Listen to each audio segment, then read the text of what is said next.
Now, China has confirmed that Rahul Gandhi met its envoy, and this is the other big political controversy. The Chinese embassy's WeChat account has confirmed that Rahul Gandhi met Ambassador on July 8th. In the WeChat account, the ambassador says, and I quote, on July 8th, Ambassador Luo met with Rahul Gandhi, Vice Chairman of Congress Party, and exchanged views on the current Sino-India relationship. I attended the meeting. The Congress has so far, though, has denied any such meeting. They've said that it could be the fake news being propagated by the BJP, and that's a serious charge which Sandeep Surjewala, Congress spokesperson, has levelled at the BJP in his Twitter account. Now, it's interesting because Rahul Gandhi had questioned the Prime Minister's silence on the Indo-China border standoff when the Prime Minister was in Hamburg in Germany. Anant Krishnan joining us from Beijing at the moment. Anant, so what's the truth? You have the Chinese website claiming that yes, there was a meeting, Congress denying it. Well, Divina, it's not any Chinese website. It's the official WeChat account of the Chinese embassy in Delhi.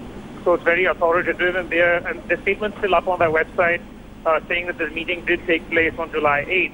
So it's a pretty unambiguous confirmation from China. Also, Anand, this is not the first time that the meeting has taken place. We understand the same official website has earlier also mentioned about a meeting between the Congress Vice President and Chinese officials as well. That's right, Devina. And we should say it's pretty common for leaders of political parties to meet the Chinese envoy. There's nothing remiss about that. And the embassy does detail that Rahul Gandhi had visited the Chinese embassy in January as well. It's pretty common for this to happen, but what's not common is for them to possibly on the request of the Congress to delete their statement and try to hide the fact that the meeting took place, which is perhaps the most curious aspect of all of this. So the fact is that the meeting did take place, but now even though the Chinese website does mention the meeting, it has been deleted after the Congress's request probably, and that's the speculation. Thanks, Anand, for joining us. Another big news and a major breakthrough for Jammu and Kashmir police. A big Lashkar terror module has been busted in the valley. A Lashkar operative, Sandeep Sharma, who hails from UP's Muzaffarnagar, was arrested by the Jammu and Kashmir police.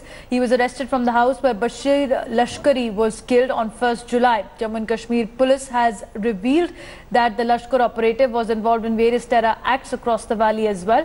And from an attack on an army convoy, in which 2 army jawans were martyred, to weapon snatching in Anchidora. That's the modus operandi. Sandeep was also involved in terror ambush of Jammu and Kashmir's police patrol party in Anantnag.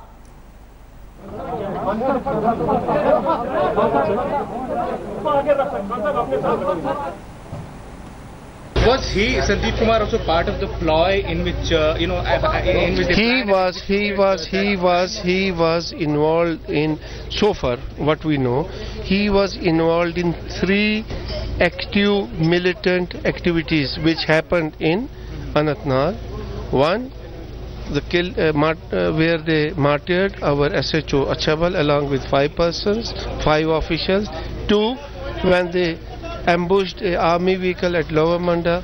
3, when they did weapon snatching in Anantnag. Okay. He was personally and physically involved in all these cases. Are you in touch with UP police and finding out what are the more details? As I said, we spoke to them, we are in touch with them, we verified the residential particulars of this guy from them, and they confirmed his being from that place. Does this mean, LET has links in UP as well? There could be more contacts?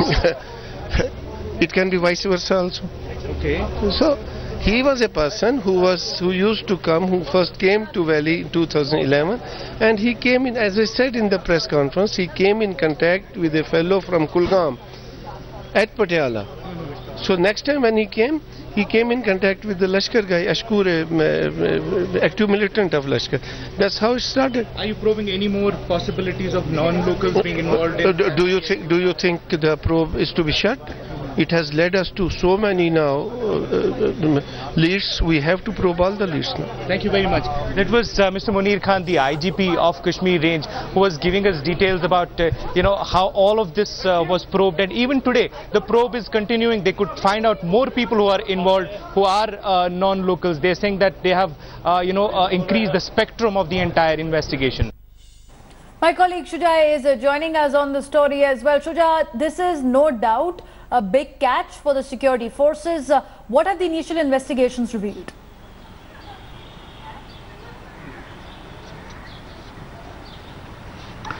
Well, Avantika, it certainly is a big catch for the security forces, and it has taken most of the people in the security establishment by surprise. You know, it's perhaps for the first time that a person like that, who is not a local, who is from UP, is being seen involved actively in militant activities carried out by LET. Now, what the sources are saying is that all of it sort of fell in place on the day when that militant Bashir Lashkari was killed in the encounter in Anantnag, one of the Anantnag areas. In the house, apparently Sandeep Kumar was also found out, and when he said that he is not from Kashmir, that is when the entire alarm bell was raised, and the police started investigating him. They questioned him, and from the questioning it came out that he was part and parcel of LET's functioning here. In fact, been part of at least 5 attacks that the LET had carried out recently in South Kashmir, which included that attack on the SHO Firoz Dar, in which him and his 5 associates were killed. So a big catch there. However, what remains to be seen is that how the police wants to take it forward. Right, Shuja, Devina here. So the fact is that Sandeep, being a non-local, was also associated with Lashkar, and for a long time the suspicion radar did not really fall on him because of the fact he's not a Kashmiri. How are the investigative agencies able to zero down on him?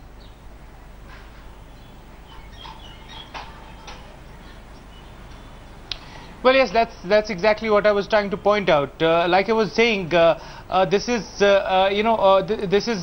all of it fell in place on that day when the encounter with Bashir Lashkari happened. There were about 17 people inside that house that the police initially said were trapped, but all of them were evacuated. But once they were evacuated, the police asked them, who they were, where they were from, what they were doing inside that house. And in all of it, it turns out that Sandeep was also there, present very much with Bashir Lashkari. That is what raised the alarm here, and suspicion grew. From the investigations which followed, which included talking to UP police, the police finally found out how he was linked to LET, how he was part of LET's functioning, including their recent attacks on the policemen and also loots from the banks. Police says that a lot of money went to him also, which was looted from the banks recently in many parts of Kashmir. And it's interesting because the timeline is post demonetization, when a small time robber like Sandeep was roped in by terrorists to loot ATMs because of the cash crunch by the terrorist, pointing out to a dangerous plot that was hatched at that time. Thanks so much, Shuja, for joining us.